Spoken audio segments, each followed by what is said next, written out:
Live from a grungy kitchen table located in Annapolis, Maryland's scenic and historic capital, it's the Maryland Crabs Podcast. With each episode, your hosts, Tim Hamilton, John Fernay, and the occasional guest will dive in and pick apart the stuff that really matters most to you. We're too lazy to actually solve any of these problems, but we can definitely stir the pot. From schools, politics, parking in the fire lane, to those horrible people who drive BMWs. And here with this week's episode, live from the kitchen table, Tim Hamilton and John Fernay.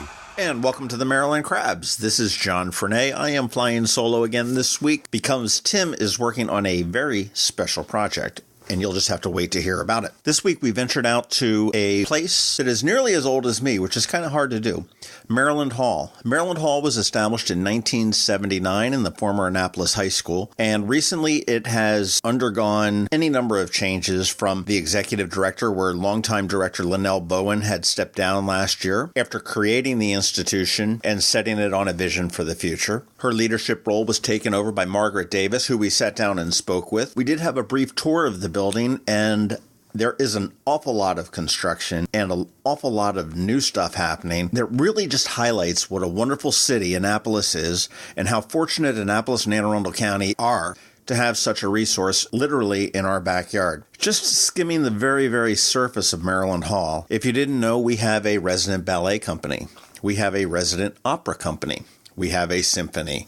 We have a chorus. The Ram's Head routinely hosts concerts there. There are film festivals there. There are classes. There are summer camps. There are free concerts. In fact, in the basement, there is a new cafe which is run by students from our very own Anne Arundel County public school system from Cat South that are in the Culinary program. There truly is something for everybody at Maryland Hall, and if you can get the chance, get up there, walk the halls. It doesn't cost anything to get in. Look at some of the exhibitions that are constantly changing.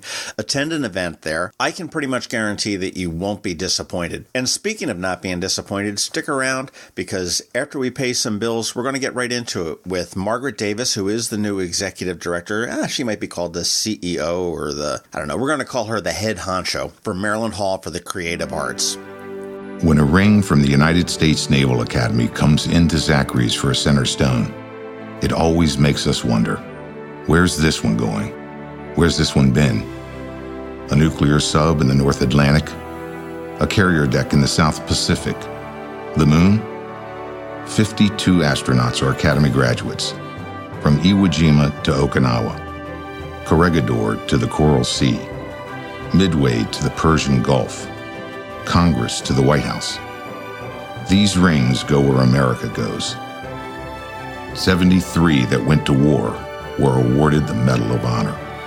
But wherever they go, wherever they may serve, our admiration goes with them. Zachary's. Online at zacharysjewelers.com. More than a jewelry store, a jeweler. 'Tis the season, prom season, school dances, after parties, barbecues, and weekends down the ocean. An exciting time for teens. The most recent Maryland Safe and Supportive School Survey shows that 3/4 of Annapolis High School students said it was fairly or very easy for students in their grade to get alcohol. Underage drinking and binge drinking is very real in Annapolis. If you give them access to alcohol, you're not cool, but you are liable for the outcome. Create a safe environment for your teens and their friends this prom season. If they need to talk, listen. If you need to talk, we'll listen. We're here for you and your children. We're AACPS, Annapolis Substance Abuse Prevention. AACPS facilitates healthy community change, prevents and reduces binge drinking, underage drinking, and alcohol-related auto crashes among youth and young adults through locally led collaborations and evidence-based prevention strategies. Visit us at preventsubstanceabuse.org. This message is supported by SAMHSA and the Maryland Behavioral Health Administration. We're on a road trip again today, and we're over at Maryland Hall for the Creative Arts, and we are sitting down here with the new CEO, Executive Director, President Graham Poobah, and whatever else hat they want to put on, but Margaret Davis, who is fairly new to Maryland Hall, came in November as the new, I don't want to say the new Linnell Bowen, because you've got the ability to make your own mark, as Linnell has as well, who had been here forever. How are you today? I'm great. It's wonderful to have you, John. Thank you for inviting me into this old high school. It's a terrific space, isn't it? It's such a beautiful building. If anybody's never been out here, take a look. It's 1930s? Yeah, absolutely. 1932. Cornerstone says. The arches in front are iconic. The stairwells, or the steps leading up to it. It's a great place. And Maryland Hall is probably the flyer that you get mailed in, a couple times a year with the classes, and you can do pottery and charcoal painting and everything else, but it's so much more. And your job is to make sure everybody knows about it and to, keep it. I don't want to say relevant because it's not unrelevant, but to keep it moving. No, I think you're absolutely right. Actually, it's essential we keep it relevant and that we connect with the broad community. That's Annapolis, its visitors, of course, its residents, but it's also the county and beyond. And how do we do that? Art has to be relevant in order to help us all connect with our lives. It also helps us disengage from our overly connected lives with our phones and our electronics. As you glare at me with my cell phone Not sitting at next all. to me on the... I'd never glare at you, Jen. No way. Are you kidding? I turned mine off. But no, you're absolutely right. And we need to integrate with technology, and that means we've got to be relevant with that. We can't turn away from it. There's a lot of, in fact, we're offering digital art classes this summer. Well, speaking of integrating with technology, you just had a exhibition that closed, which was, in the most simplistic terms, it was just wonderful pictures on wonderful televisions, but it really did tell a story. That was a local collector. Right, local collector, and actually we had about 22 works, 12 of them from international artists. This was a groundbreaking show certainly for Maryland Hall, but definitely for the entire region. This region has never seen that number of video art pieces displayed like this before, and it was fantastic because so you had accessible. you had a screen out front for a while. We did for the Annapolis Film Festival. And then, of course, right as you come up the main steps in the main hall, you had one right on the wall which sort of spans the left and the right side of the main theater. Right. And then, of course, it was in the, I'm going to take a stab, Martino Gallery? Both Martino and Cheney, okay. Yeah. And then 2 other locations. Can you guess where they were? We put this stuff all over.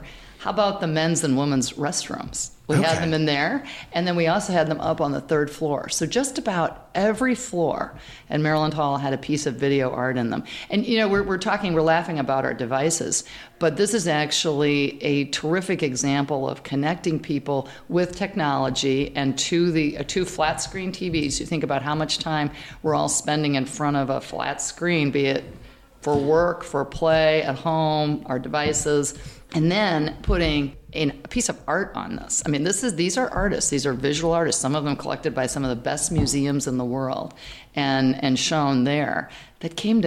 We've got their stuff in Annapolis. I mean, it was just amazing. We're very grateful to Kitty and Tom Stoner. And Tom and Kitty, they actually have long, deep connections to media, to outdoor billboards. Okay. So the idea of, the old flat screen, when you think about it. Right. And connecting people. I'm so glad you said stories, because isn't art about stories? And without a doubt. We have to have stories in our lives. We're human beings, so we connect through stories. These were fabulous stories about nature, very much with a natural theme, helping us look at nature differently. Every time I walked into one of those galleries and looked at one of those pieces of art, I started breathing more relaxed, more slowly. I could tell. Yeah, so Tom would say, this one brings my blood pressure down right away, he would say. Wow. Yeah, and I think it works. I mean, it's been proven to work. Well, there are certain places that will give you a visceral reaction to what you're witnessing. I know for me, it's the Holocaust Museum in D.C. And me too. I get into the shoe room, yeah. and I'm sure it has a different word, and I literally can feel my chest constricting, and I feel like I'm, very hard to breathe. Yeah. And the stories that you see in art, they can be your stories too. They don't have to be the artist, which is really kind of neat. You can interpret it whatever way you want. That's right. You bring your perspective to it. You bring your own experience. And it's may not necessarily be what were we thinking when we painted this? Well, it doesn't really matter. It's sort of what I'm thinking as I'm observing it. That's right. Which is really thing. Well, and I think I know the artist counts on that. Whether it's a whether it's a symphonic work, a fabulous jazz work, ballet or modern dance, a choral work. We think about what our resident companies bring to the equation, opera, modern or traditional, and then you're looking at so many different types of visual art here. So the artist is counting. What is art without an audience? Kind of goes back to that tree falling in the woods. Would anybody hear it? Art can't exist without an audience, preferably a large audience. And that's also my job, with this fabulous team here and this great legacy at Maryland Hall, is to continue to build a growing and diverse audience and connect with people, both inside these walls but out in the community. Okay, so how did you get the job? Where'd you come from? I mean, you've got a background in essentially heavy fundraising in your prior nonprofit, right? A nonprofit doesn't exist without resources, and resources come in lots of shapes and sizes. Sure. People being the most important resource, volunteers, for example, board of directors, and then there are other aspects of resource development. Fundraising is one of them. My background is actually heavy in nonprofit management. So for over 30 years, I've been involved in managing nonprofits, primarily arts and cultural organizations. Okay. Arts, culture, and education. Okay. So you take the nonprofit management and the arts, cultural, and education focus. I've been involved with either providing advice for about 15 years and over twice that amount of time in actually being on the senior leadership teams of a variety of education and arts organizations.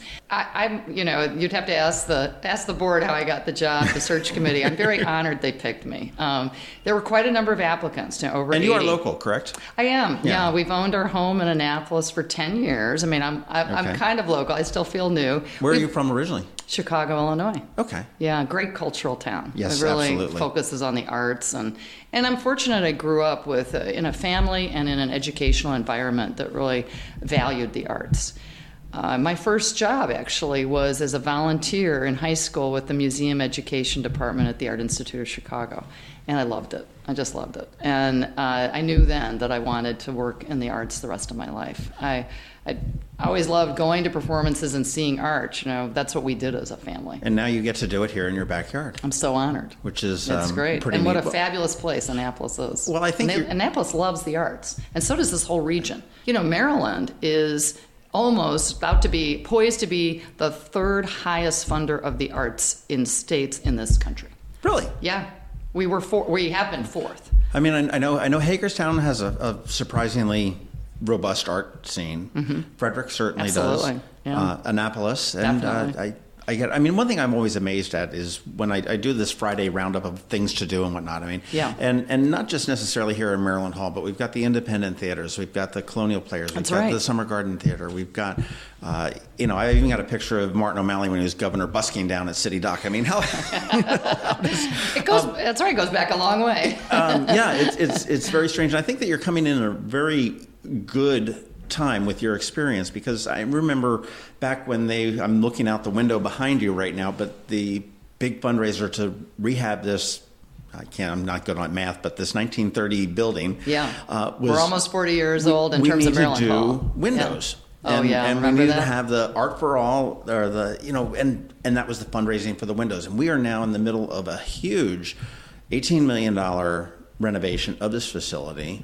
We're smack dab in the middle of it right now, right? Right. Yeah, but just about. That's exactly right. And we also are about to have Arts Alive 20 this September. So that passion continues. 20. Wow. Isn't that something? Okay, yeah, it was a great. No, you're not. You're wise and experienced, is what I like to say. But yeah, Arts Alive 20 will be September 7th, and that actually helps us raise critically needed funds for our operating support and our community outreach programs. And then the capital campaign is ongoing. We're just about to open the new production wing, which is a fabulous multi-million-dollar structure. Okay, well, let's go over this capital campaign from the different phases. I know that the theater, which is probably the most comfortable theater anywhere here, has been redone with the new seats and everything else. And air conditioning. That's and new windows. That's true. The windows and what's the portiere? Yeah, they're called parterres, those kind of slightly elevated sections. And some good handicap seating, very importantly. Yeah. But what all is involved in the capital campaign? What's the goal for Maryland Hall? Right. So right now the public goal remains at $18 million. We are seeing that another phase that is definitely probably going to start to push it north of there. Not ready to talk figures, but if we're going to address what really needs to happen in this 1932 building to keep it current for our audiences and for the resident companies, for the public gathering space, we need both inside and outside here. We're probably looking at north of 18 million. The 18 million will get us, is getting us this beautifully renovated hall that is going to have to be maintained. That's the other issue, right? And we're already looking at improvements that we couldn't afford then that are critically needed on stage. So we renovated it, but there are a couple things we couldn't get to at that time, like the balcony. And some of the hanging rigging in the ceiling on stage to make it more cost efficient. Think about how LED lights have come about. Sure. You know, the utility costs will go way down once, and the facility and the ease and the heat on the stage and the ease for the artists. So it'll be so much better to have LED lights. We don't have we really need LED lighting on that stage. Right. Well, and then we've got the production wing was the next phase. And what's the production wing do? So think about how this high school had no loading dock and no freight elevator and no large doors except for the front doors. And then how do you get a grand piano and large pieces of scenery in here? And think about Todd Rundgren or some of the big road shows that come through here, the rock shows with the big equipment, with both the trucks pull up, and we've got the sound and the lighting boards that have to come in, and we've got the big equipment for the big speakers and for the performers. There's no other way to get it in here than upstairs and through the front door. So the production wing, would that have dressing rooms and obviously access in the elevator that you spoke? So the dressing rooms are not in the production wing, but but we did renovate our dressing rooms that are backstage. The production wing has two, not one, but actually two loading docks, an upper one that would be on par right at the same level as backstage, and then a lower one that goes right into the freight elevator. Freight elevator is double-sided. Can't wait to show you all this cool stuff. And it's double-sided so that and then it also has an area for storage. Right now we're storing lots of stuff, like just think about the risers that the chorale needs for their singers to sit on. Think about the chairs that the musicians play in on stage. Where does it go when it's not on stage? All the huge stands of lights and things that need to be off stage for a dance concert or dance recital or dance performance. So lots of need for how we use this facility. Where do we put the stuff when it's not being used? Production wing gives us some storage. And then also we need a little kitchen and a washer dryer for some back of house activities with our artists and to keep things clean. Only one office over there that'll be kind of a very modern, contemporary shared use space for our techs and also for road personnel that come and visit. What's happening after the production wing? What's the next phase of the?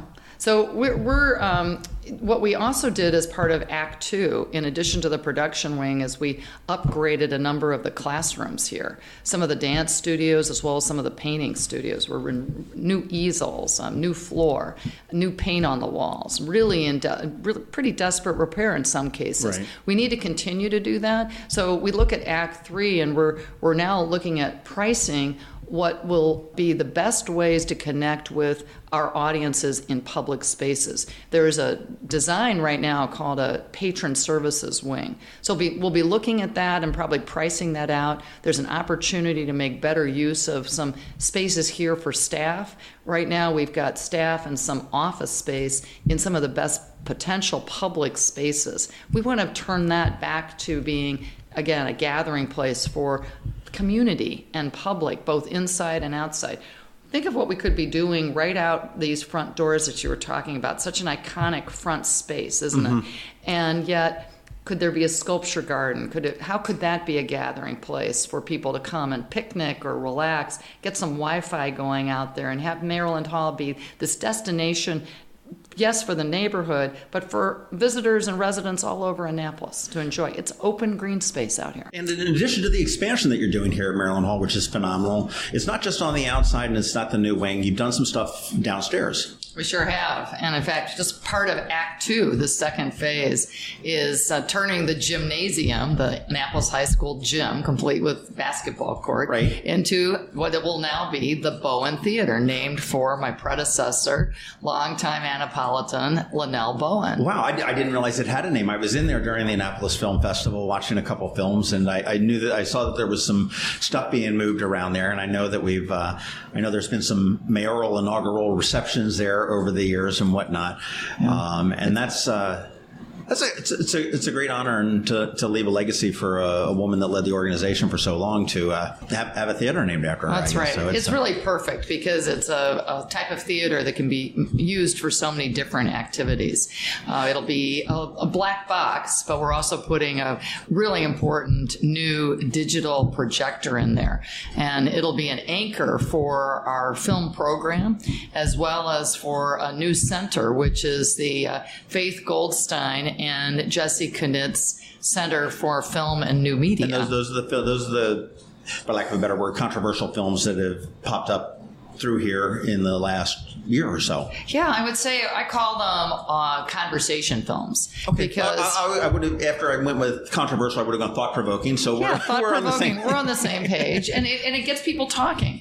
And we'd like to see, as Maryland Hall goes forward, I think you'll be seeing that we'll be a convener of those conversations and provoking some of those thoughts, so that we can be talking to each other about some of the challenging issues in our own community, in the whole nation. A good example of that would have been that movie 13th, about the 13th Amendment last fall. We actually held that because it was so popular upstairs in the main theater. So we've got these two theaters now. We'll have the Bowen Theater and we'll have the main theater that we can use for a variety of types of programming, really focused on community and engaging the community with us. Well, yeah, I think you really hit on it that for any community to really grow, I mean, it does need to start with a conversation. It does. And, even if it's just reaching out and saying hello and shaking somebody's hand and moving from there, that's where it does start. That's right. We have a lot of commonalities with each other. And don't you think that art and that experience of seeing something or hearing something or actually making something together is an equalizer? And then our differences fall away.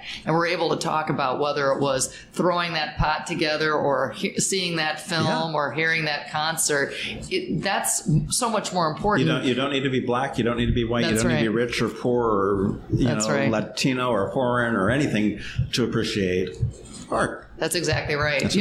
Benny Goodman said on the stage of Carnegie Hall, as he was introducing Lionel Hampton in part of his band, he was one of the very first in 1930 to integrate his band. He said it takes all the black and white keys of the piano to make great music. And I very much feel that way here. That's phenomenal. That's phenomenal. The theater downstairs, is that going to be used for anything other than films? I mean, is it going to be a small performance? I sure hope so. We're about to open it. Well, we'll be dedicating it in September. Okay. We're just finishing it. In fact, I can't wait to show you that we're going to be taking the old radiators and ductwork out this week. I'll show that to you, John. So the future remains to be seen, but it's available. We're working on acoustical sound isolation and separation. So actually, if you think about it, we need to be able to use those two spaces simultaneously. And that's hard to do if you've got a symphony rehearsal going on in the afternoon. Right. Upstairs in the main theater, we want to be able to also have a program. So we're looking at small music performances, theater performances, film definitely, talks also. We've talked about even setting it up cafe style. We might have a little bistro format. There's so much we can be doing down there. Can't wait. Well, that's interesting. It's funny you said it's sort of a black box. Mm-hmm. And there's a new business on West Street across from the Lighthouse Bistro, and Heather Crowder is opening.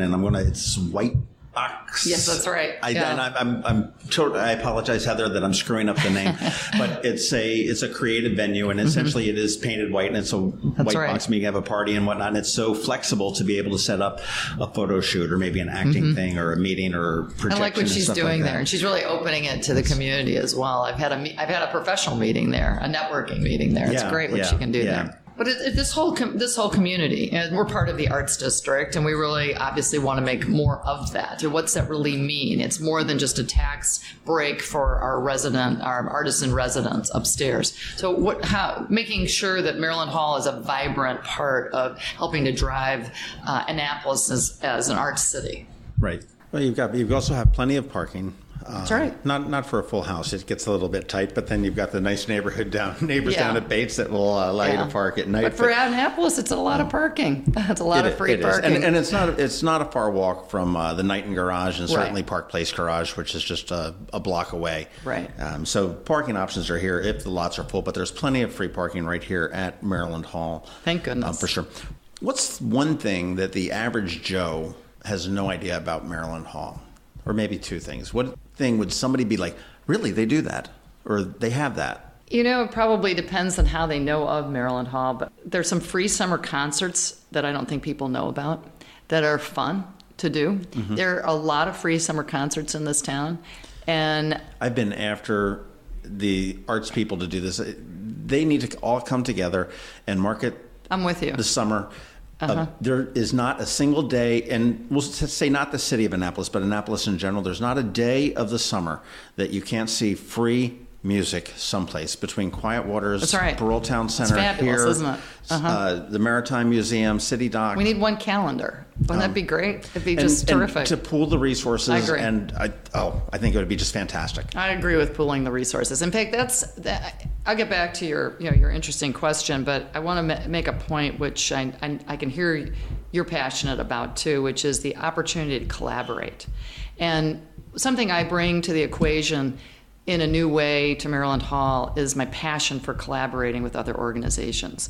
We are all stronger working together. Definitely as a community with those who office in this building, our resident companies. I knew there was a reason I liked you. Thank you, I like you too. Our resident companies and also our partners, but collaborate outside these walls. We're collaborating with Annapolis Rising in a new way, with the mayor. We're collaborating with the mayor's office and the people around the table, try and form some new art vision for the whole city and the whole region. Collaborate with other organizations funded by the Arts Council of Anne Arundel County and the Maryland State Arts Council. And not just the arts. There's business, there's the hospital. I mean, we need to be collaborating appropriately and smartly with as many organizations as we can to help them be stronger through the arts, help our audiences connect in a variety of ways, and of course it lends strength to what we're doing. Right. Well, I think the collaboration is interesting too. You look at the library, they just opened up their Discoveries in the mall, which is the second in the state, and it's just sort of like a library at the mall. Well, okay, they're trashing the one on West Street, but it's temporarily while they rebuild it. But yes, that's absolutely it. So we've started talking to the library about collaboration. Exactly. And things like if you can get Maryland Hall out into the front yard for a free concert in the summer. That's right. Okay, we don't have to go into this. Some people sweat when they go into high schools. It's like the principal's office and everything else. You're sitting in the assistant principal's office. Yeah, well, How's it feel? That explains the rash, I guess. But I'll show you the bell system out there. We can ring the bells all over the. But the free concerts. Mm-hmm. What I'm most impressed about is some of the changes that we've seen over the last couple of years, and certainly some of the credit certainly goes to Linnell. Some of it goes to you as well. I think it goes to our staff team. They are fabulously creative. When you come here, I used to come to the ballet, and you sit down there, you watch the ballet and whatnot, and now they're serving wine. Yeah. Which is like really cool. Before it was like, no, it's owned. Now, is this still owned by the school district? They is us. Yeah. We are serving wine. Yeah. Yeah. Our building is owned by the Anne Arundel County Public School Board, and we have a fabulous collaboration with them that's actually gotten stronger just recently. And we're very excited about some of the new ventures that we're doing. And I'll introduce you to one in a little bit. In addition to their approving our ability to serve wine, and we do that with joint approval at our events. Not that it focus on children. You won't see wine being served for appropriate events. Absolutely. Kids concerts, but for appropriate events. We also just opened, we're in the process of opening our new cafe.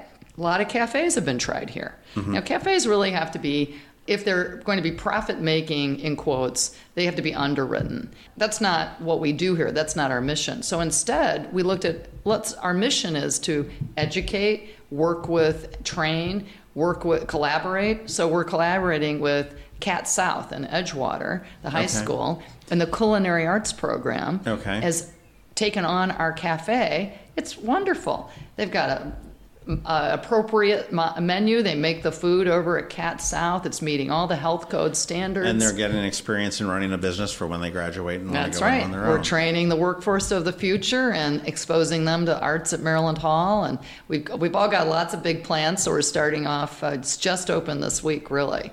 And then we're going to have limited summer hours, but then we'll start to do a lot more with it in the fall, I think. Box lunches or something available for the concerts or something like that, where they could sell that. They want to get into catering, meetings, and doing all sorts of things like that. You know, I was thinking, what would somebody not know that we do that might surprise them?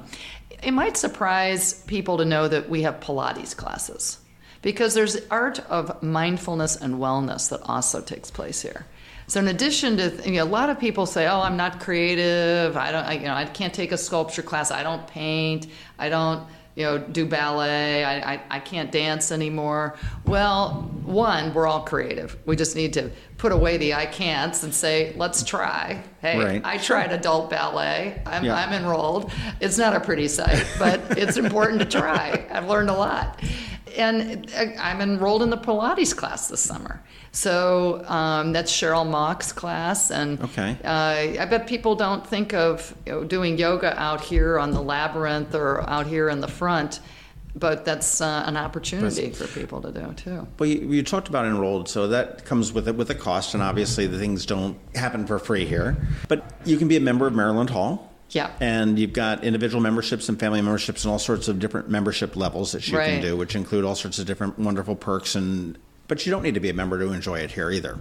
No, you don't. And as we were just talking, the building is open, and the building, exploring and experiencing this building is free. The art exhibits that we have 4 different galleries throughout the whole building. That's all free. Coming and enjoying the cafe, that's free. We also have scholarship assistance for all of our classes, and we also have an outreach program for ticketing, as well as we have a really fabulous community outreach program that's doubled in attendance recently. We call it Artreach. So there are lots of ways for people of all ages and backgrounds to experience art for all, and cost should never be a barrier. Not here. And again, when you are a member, you typically get a discount on the classes, I believe. Absolutely. So yes, you do. And the classes that they offer. I mean, you've got you've got ballet and dance. I know Ray Hoffman, a good friend of mine, his daughter is heavy into the ballet. Here, you've got ballet. You've got wood turning, tap. You've got wood turning. You've got the pottery. You've got painting. You've got artists in residence that are Irish dancing. That I can take in small doses. That I can There's take in some theater classes. And then we do have some artists in residence. In fact, we're going to be growing that program. We're in the arts district of Annapolis, which means we're able to be part of offering a lower tax structure for an artist who's a business person.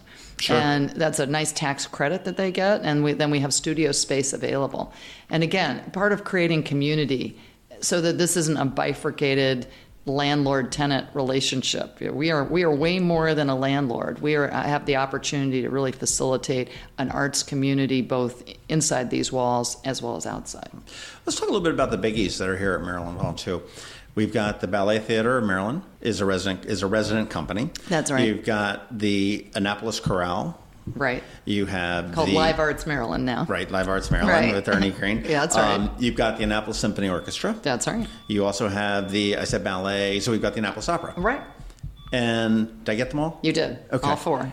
We also have a major partnership with the Annapolis Film Festival, and so we'll see where that goes. But we're doing a lot with each other. The film festival was great, but these are the main things that you hear. Oh, the ballet is at Maryland Hall, or the opera's at Maryland Hall, and whatnot. And these guys are wonderful. The symphony is professional musicians. This is not the kids that are coming out of high school, even though they're wonderfully talented or whatnot. This is the ballet. These are professional dancers. That's right. This is, when I talk to Nicole, who's with the ballet, and I drawn a blank on her last name, but she dances the lead in a lot of them, and she's a dancer, and because that doesn't pay a lot of money. she waits tables. So these are the real deal here. This is the real deal that you're going to get at the Kennedy Center. This is the real deal that you're going to get in Baltimore at the Lyric or the Modell. The caliber is phenomenal. It's just incredible. When I was just at Innovations with my husband, who my Marine, 38-year Marine husband loves the dance, and we've attended dance all over the world, and the caliber of this ballet company is incredible, just like the opera, definitely, and the all resident companies. Our first experience with Maryland Hall was through the symphony, and we'd been going to, as you say, the Kennedy Center, and all the major orchestras around this country, and to have discovered the Annapolis Symphony Orchestra. And that's what I think one of my messages to your listeners, and you do such a great job, is come discover what's here. Come and just experience a symphony concert, the ballet, try the opera. It is so affordable here. I think it's funny you said try the opera. Try the opera. A lot of people don't realize. I've never liked opera. I did try it, and I still don't like it. I'll go out there. I'll throw that out there. You don't have to like it to try it, right? It's amazing just to see. What I like about opera, let's just take that, is that it's such a combination of the arts, because you get scenery and you get lighting and you get staging and you get interesting music and conducting. It's live music, and then you get drama and theater, and then you get opera singing. It's not. And then look at the choral singing. What Live Arts Maryland has been doing, and every one of these 4 resident companies put together amazing programming and programs, so that when you come, and there's no substitute. We could download something and watch it on our big screen at home, or listen to it with our earbuds. It's not the same. It's just not the same, is it? And so I say, come, experience it, and discover something new about yourself. Well, there's something that is, so much to be said about the experience. And I was at a show at the Lincoln Theater in D.C. with, it was Chrissy Hine from the Pretenders, and she had a sign that said no cell phones or anything like that. And she caught a bunch of people doing it. She stopped the show, and she said, "I'm not a diva." She says, live in the moment. Enjoy it for what it is. That's right. If you want me to come out and take pictures later and I'll hold up the mic and pretend, that's fine. But get into the music, because nobody does that anymore. That's right. And that's something that I think everybody really is a lesson that everybody should learn. Come and experience it. What you hear on XM or something like that, the Opera Channel, is not going to be nearly the same as what you see here and what you feel here when you come to Maryland Hall. It'll be. You're right. You'll have so much more. It has so much more power to reach our soul. When we can connect as human beings with each other and just individually from the inside out. When you feel moved by something, whether you're seeing it, listening to it, experiencing, or even trying it yourself, right, as at a class, then you become it's a growth opportunity for you. And how wonderful we have this right here in the heart of Annapolis in our own community. The other thing that is new and has surprised me, you'd mentioned loading in these rock and roll bands, and Todd Rundgren, or I can't remember who you had mentioned, but you've got a partnership with Ram's Head. We do, yeah. And they're bringing things in, but you guys are also bringing in big names as well. That's right. We are. We've got, in fact, Second City from Chicago, and lots of big names. Cirque Zuma Zuma, which is fun. Kelly Pickler came right before Christmas with Ram's Head, but we've been doing a lot. Well, and I know that last year you brought in, and I'm going to draw a blank on his name because I just read about him in a Southwest Airlines magazine, a wonderful illusionist. Oh, yeah, he was very popular. I missed him, but he was very popular. I want to bring him back. I'm trying. He's from Pennsylvania. He's from Allentown, Pennsylvania. Yeah. And his story was phenomenal about being a foster kid and abandoned and whatnot. And it is a wonderful backstory to it. But I'm like, wow, okay, I saw him at Maryland Hall. That's really neat. Did you enjoy it? Phenomenal. I get into that magic stuff, and I just sit there and I'll, Harry Anderson from Night Court. He was a friend of mine from New Orleans back when I was working with MSNBC, and I met him and his wife Elizabeth in New Orleans, and they had the magic shop and everything else. I was just always very fascinated with it. So any kind of illusions are very special to me.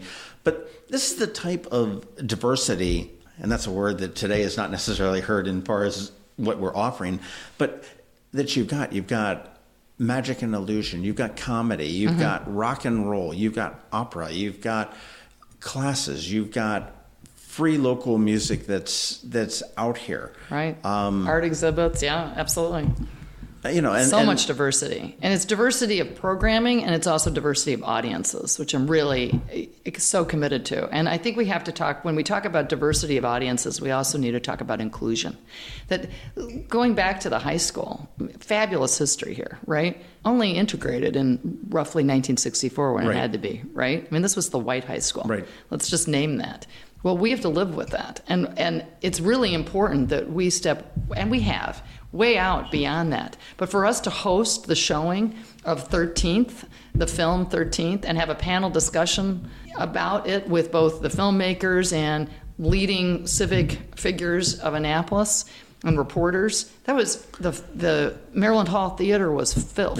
It was powerful. Fabulous. It was very powerful. I'm talking about the 13th Amendment. I believe Maryland Hall, and under my leadership, it will be a convener of great conversations that we need to be having in our whole society, because the arts are bridge builders. We can help build the bridge between differences, and boy, don't we have some differences that are getting a lot of attention right now. Sure. And divisive language and divisive coverage and the lack of civil discourse and civic engagement, that's breaking down our ability to connect with each other across the divide. I think the arts, particularly Maryland Hall in Annapolis with its history, going all the way back to how it was founded and what Market House was about, and the slavery, and who was empowered, and the diversity of Annapolis, from Chinese workers to Spanish workers, migrant workers. Let's embrace everything from the waterfront and the water people, men and women, all the way to those who lived up the hill, shall we say, and all of that's kind of flipped around. Look at what's going on in Newtown 20 with Black Wall Street. I mean, that all is part of what we do. We've got panels, for example. They're fantastic on the, again, public art on the back of Maryland Hall. That's right. Did you see it? I could be politically incorrect to say it's on the S end of Maryland Hall, but it's wonderful. And you know what's interesting, Jen? Can I tell you a little quick story about how that came about? Speaking of, let's just say, the west side of Maryland Hall, I was over at Bates because we have a fabulous partnership with AACPS. And they've got the Arts Magnet there as well. And we helped start Bates PVA right there. And we have Linnell and a huge team to thank for what George Arlotto and the leadership at AACPS. Maureen McMahon is on our board, incredible partner. I'm over there getting a tour, and I look back up at Maryland Hall, and there are these 10 dilapidated plywood panels, peeling paint. It was awful. And I thought, what message are we sending to these? Some horrible neighborhood of Baltimore. Exactly. Well, anywhere. I would have said even Chicago. But yeah, let's just say a horrible neighborhood.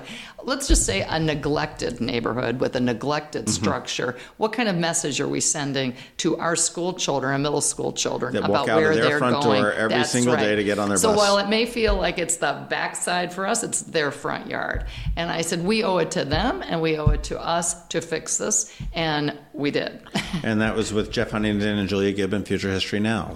We asked, it was our idea, and then we invited them to collaborate with us. And I'm very grateful that they were interested in doing it. They're doing great work with communities both here and around the world. And so we are, our outreach coordinator, actually Laura Brino coordinated it, and Laura's known well to Bates because she was a Bates PVA teacher, and to Julia and Jeff and so many people. And she's doing a marvelous job with our outreach program here. Yeah, I'll tell you, Maryland Hall's really changed an awful lot. And I think that we've got a lot to look forward to. You've got a lot on your plate with the remainder of $18+ million. That's right. It's a big project.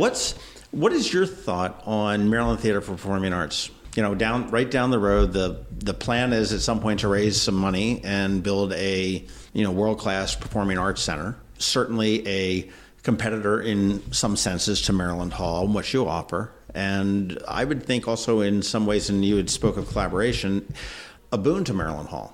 I think it's important to look at partnerships, be they with the proposed cannery down at City Dock with Annapolis, the city of Annapolis and the mayor, Annapolis Rising, what we're doing, a lot of other, we're working with Maryland Federation for the Arts and Circle Gallery. I think collaborations are essential. I like Jerry Parks, and I like the board members I've met with MTPA, and it's a very grand, ambitious project. It's huge. I think as all of Jerry's are. I think big vision is very motivating. It's an $85 million project that doesn't have any money right now. Right. That's a huge obstacle. I love the idea that it would be a convention center also. I think this town, and I know the mayor feels strongly about it, we all know we need additional tax base in this town. And I think we benefit from a convention center hugely. And there's an opportunity for that with that space. And I know that's important to Jerry to do that.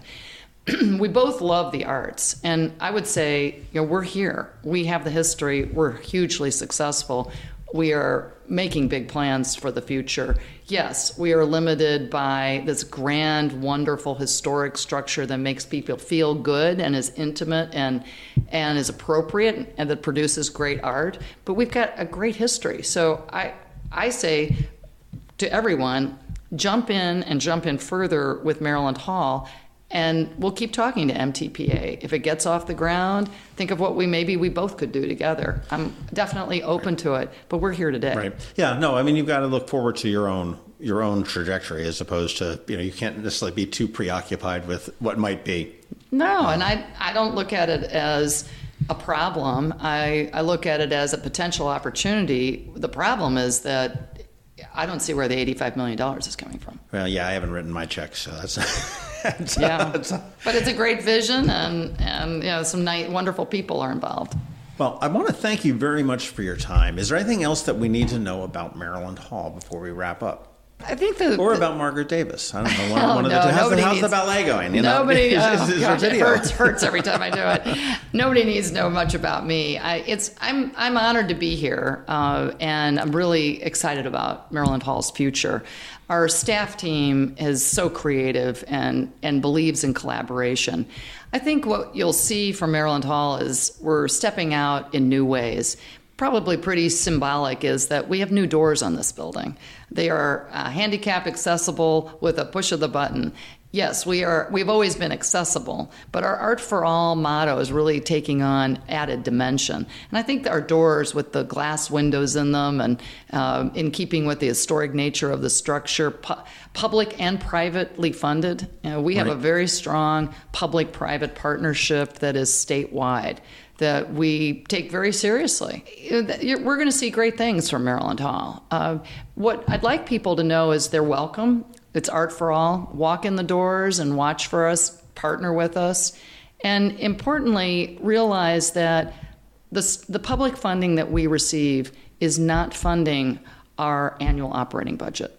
And we rely, 50% of our annual operating budget comes from private donors. Donations and our public funding is going to help with the capital campaign. Right. And some of this new, and millions of people will benefit from these new improvements that we're making. Well, and this is also not something that's unique to Annapolis either. This serves a much wider area. That's right. This is not, and there's very few arts, what's the word I'm looking at, nuclei in the county. The only other one I really know is Chesapeake Arts Center up in Brooklyn Park. That's right. And we're helping them get going. Yeah. And, but Maryland Hall is it. This is the only one in the area that where you can see the symphony. You've got London Town Symphony Orchestra, which they go to different places, and they're also another wonderful organization. Absolutely. And they perform at different places, but this is sort of the nucleus of I call it a beacon. Isn't that appropriate for Annapolis? Annapolis, we're the lighthouse beacon for the arts, and we're shining that beacon really far, way into the eastern shore, way up north. I talk to people from Delaware and Pennsylvania all the time who come down here.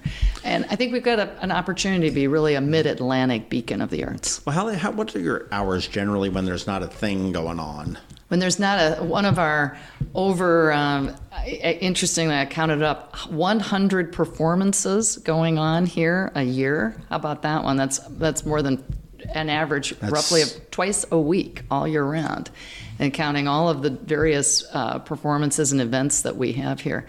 Our hours are pretty standard, kind of 8:30, 9 o'clock in the morning until 8, 9 o'clock at night. Oh, okay. It's really a very open facility because we stay open with the galleries, the free galleries that are right. Well, that was my thing. So I'm going to encourage everybody to come over here, park in the parking lot, walk up the center steps, go in through the double doors, and take a right. That's and right. Go down and check out the Martino and Cheney galleries. Yeah, and definitely. it always changes up. I know one of the you had a photography of high school students photography last year. I think it was last year, maybe the year before.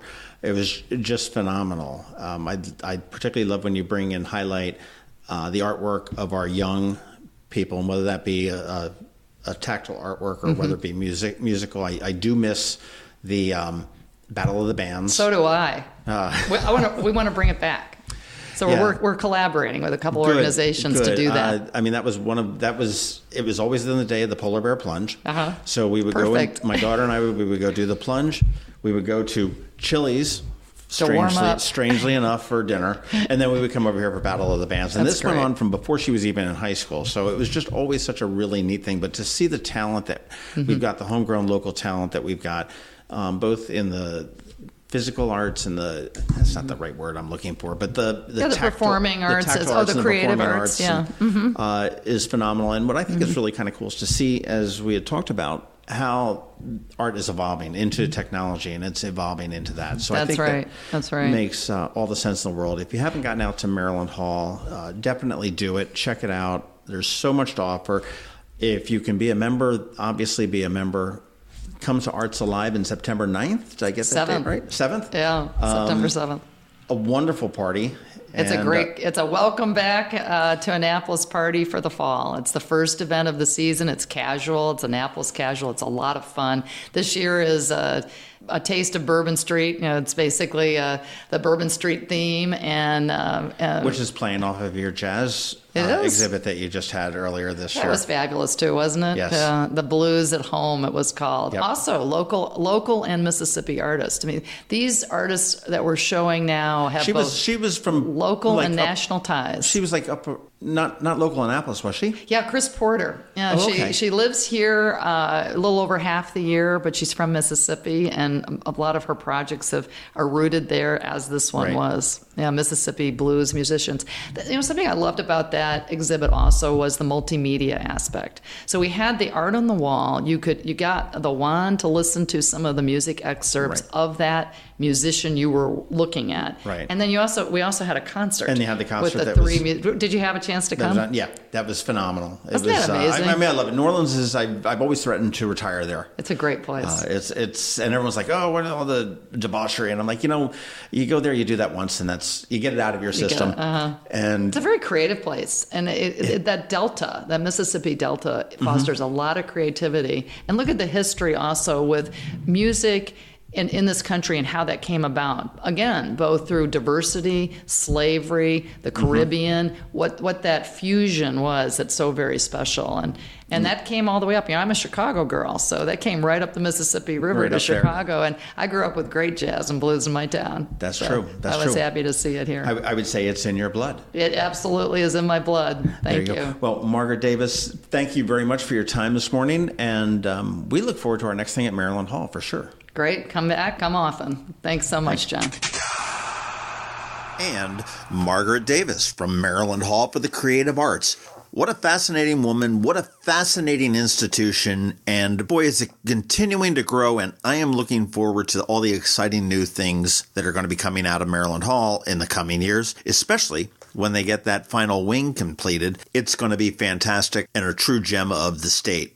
That's going to wrap it up for the Maryland Crabs for this week. Next week, we're going to be talking to Jessica Packler and Christina Wilharm, who are the two people that are responsible for bringing you the fabulous, the amazing, the fun, the party not to miss of the year, East Porter Rockin'.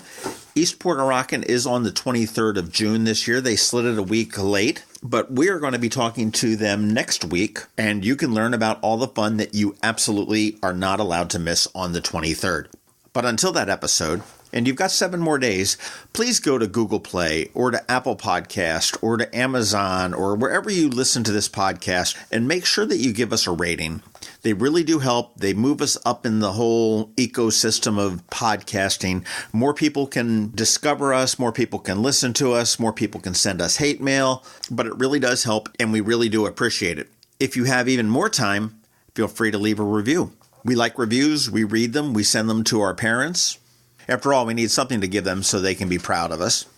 And I guess another bit of housekeeping, but If you hear a sponsor on our podcast, check them out. We don't take just anybody. We take people that we like. We take people that we actually support. And we do encourage you to do that as well. If you would like to sponsor the podcast, shoot us an email. You can do that at info@themarylandcrabs.com. You can follow us on Twitter at MD Crabs Podcast. Of course, we're on Facebook, and you can find us on a page and a group, the Maryland Crabs Podcast. And if you wanted to call Tim, his phone number is 443-994-83, and I'm sure he would be thrilled to hear from you, preferably between 5 a.m. and 6 a.m. Until next week, this is John Fernay. Thank you for listening. This is the Maryland Crabs Podcast. This has been the Maryland Crabs Podcast with Tim Hamilton and John Fernay. Sure to follow them in all the regular places, Facebook, Twitter, YouTube, and online at themarylandcrabs.com. Take a moment to rate us on iTunes. Now, get the hell out of my kitchen. Seriously, go! You're still here? It's over. Go home.